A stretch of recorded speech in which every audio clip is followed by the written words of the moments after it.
चला तर स्वागत आहे तुमचं मुक्ताज किचनमध्ये। आज आपण बनवणार आहोत सगळ्यांच्या आवडीची चटपटीत आणि चवदार अशी पावभाजी। सगळ्यात अगोदर आपण बटाटे 4-5 बटाटे स्वच्छ धुवून घेणार आहोत। पाणी उकळायला ठेवलेलं आहे आणि हे कोबी चिरून आणि गाजर हे आपण धुवून चिरून याच्यामध्ये शिजायला टाकलेलं आहे।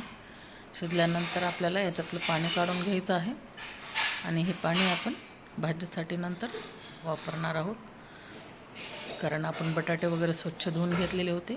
आता हे कोबी आणि गाजर याला थोडंसं मॅश करून घ्यायचं आहे आपल्याला। आता हे थोडंसं मीठ टाकते मी, कारण मीठ टाकल्यावर पटकन मॅश होतं हे। आता हे बघा पटकन मॅश होते। आता याला आपण मॅश करून घेतलं की आपल्याला बटाटे हे सगळे सोलून घ्यायचे आहे। आणि तुम्ही कशा प्रकारे करता पावभाजी तेही मला कमेंट करून सांगा। व्हिडिओ कुठून बघता हेही मला कमेंट करून सांगा, आणि कोणाकोणाला पावभाजी आवडते हे पण सांगा। आता हे बटाटे आपण सोलून घेतलेले आहेत आणि हे दोन्ही भाज्या आपण मॅश करून घेतलेल्या आहेत। बटाटे हे आपल्याला गरम आहेत तोपर्यंतच सोलून घ्यायचे आहेत। आणि याचे आपल्याला हे बघा, हे मध्येच आता वरून तर चांगला दिसत होता, पण मधून थोडा काळपट निघाला, तो चिरून घ्यायचा आहे। आता ह्याचे आपल्याला बारीक बारीक चिरून घ्यायचं आहे। आता माझ्याकडं मॅशर नाही आहे, त्याच्यामुळे मी बत्तीनेच ह्याला बारीक बारीक चिरून घेत आहे। आता पातेलं ठेवलेले आहे, पण त्याच्यामध्ये तेल टाकून घ्यायचं पातेल्यामध्ये। आता हे सगळं साहित्य बघा, कांदा चिरून घेतलेला आहे, पण टोमॅटो चिरून घेतलेले। आता ही जिरे मोहरी टाकलेली आहे, आपण फोडणी करून घ्यायची आणि कांदा टाकून घ्या। आणि कांदा आपल्याला लालसर रंगावर असा मस्त परतून घ्यायचा आहे। आणि नंतर आपण हे कोथिंबीर, आल्या लसणाची पेस्ट करून घेतलेली आहे एकत्र, तेही आपल्याला टाकून घ्यायचे आहे त्याच्यामध्ये। आणि हे व्यवस्थित आपल्याला तेलावरच परतून घ्यायचं आहे। त्याच्यात कढीपत्ता टाकायचा आहे, कढीपत्ता थोडा जास्त टाका।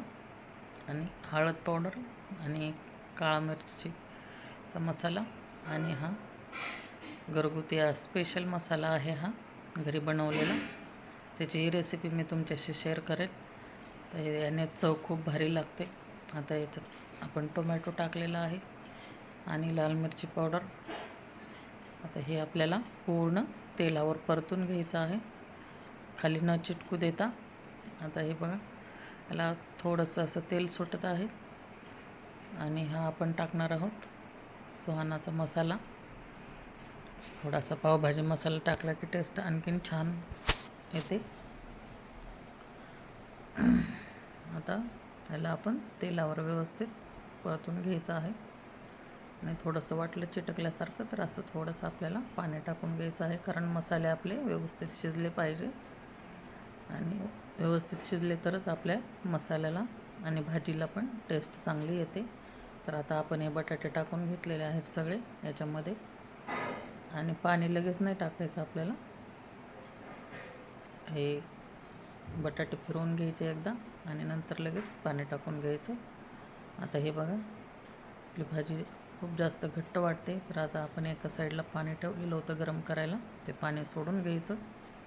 तर हे बघा, अशी भाजी झालेली आहे। जास्त घट्ट ही भाजी नको वाटते। आता हे बघा, पावासोबत खायला पण येते, थोडीशी पातळ असेल तर। आता ही झाली आपली भाजी तयार, कोथिंबीर टाकून।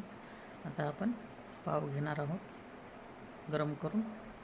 आता कोणी असंही खातं पाव, कोणी गरम करून नाही खात, पण गरम केले तर असं थोडासा मसाला टाकून तेलावरती, बटरही वापरू शकता तुम्ही आणि तेलही वापरू शकता। तुमच्याकडं जर बटर असेल तर बटर वापरा किंवा तेल वापरा। आणि हे बघा, असे पाव मस्त कडक करून घ्यायचे भाजीसोबत खाण्यासाठी। ह्याला थोडा मसाला लावून घेतलेला आहे आपण, मिक्स मसाला आहे, लाल मिरची पावडर आणि आपला जो काळा मसाला होता तोच मिक्स केलेला आहे।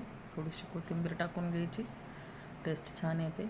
आणि हे असे मस्त गरम पाव आणि भाजी, हे बघा झाली तयार आपली पावभाजी। कशी वाटली तुम्हाला माझी रेसिपी, तुम्ही कमेंट करून नक्की सांगा. माझ्या